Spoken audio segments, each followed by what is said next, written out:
Bonjour, mon nom c'est Stéphane de la clinique Santé Guindon. Aujourd'hui, qu'est-ce qu'on va parler? On va parler du hip flexor, ou le fléchisseur de hanche, ou le psoas.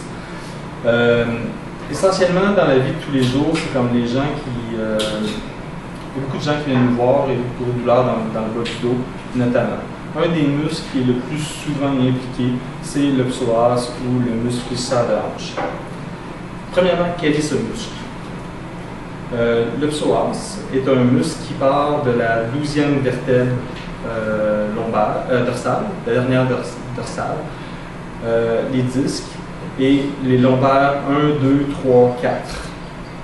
Ensuite, ça fait une grande corde qui va descendre pour venir s'attacher creux ici, à l'intérieur de l'aine, sur l'os de la cuisse qu'on appelle le fémur.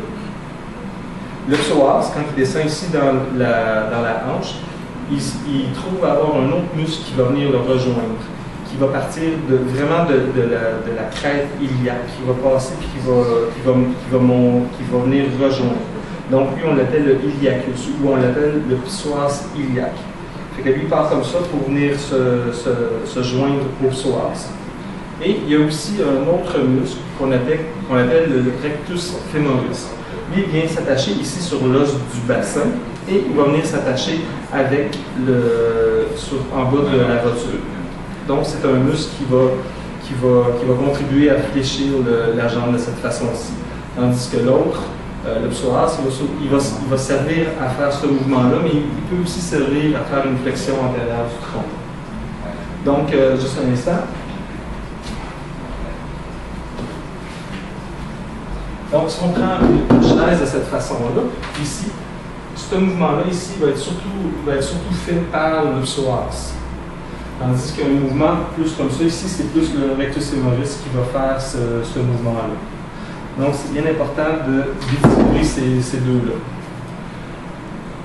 Comment est-ce qu'on fait pour étirer ces muscles? Bon, la première chose, qu'est-ce que vous allez faire?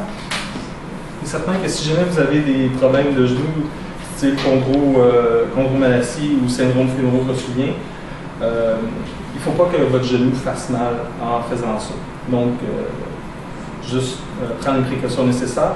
Moi, dans mon cas ici, je vais prendre une serviette que je vais mettre sous mon genou. Donc, vous allez mettre une serviette de cette façon-là. À la maison, qu'est-ce que vous pouvez faire? Simplement, c'est d'utiliser un sofa, une chaise, quelque chose dans ce style-là. Ici, en avant, le pied qui est en avant, il faut bien avancer le pied pour être certain que votre genou ne passe pas en avant du plan des orteils. Donc, dans ce cas-ci, si on prend le bâton encore, j'ai encore beaucoup de place. Le genou est derrière les orteils. C'est exactement ce que je fais. Qu'est-ce qu'on fait ici, rendu comme ça? Première chose, qu'est-ce qu'il faut faire? Il faut serrer les abdominaux, comme on l'a vu dans une autre vidéo qu'on a fait ici à la clinique, avoir le dos vraiment droit. Donc, vous pouvez rester dans cette position-là et simplement faire un étirement comme ça ici. Vous pouvez passer 1 minute à 2 minutes dans cette position-là pour vraiment bien étirer tout le devant de la cuisse et jusque dans l'aine ici comme ça. OK? Un autre élément important, il faut serrer le muscle de la fesse dans cette position-là. Et c'est ça qui va faire la différence, qui va protéger votre dos et qui va faire en sorte que ça va bien étirer. En faisant l'exercice de l'autre côté pour vous donner une autre perspective.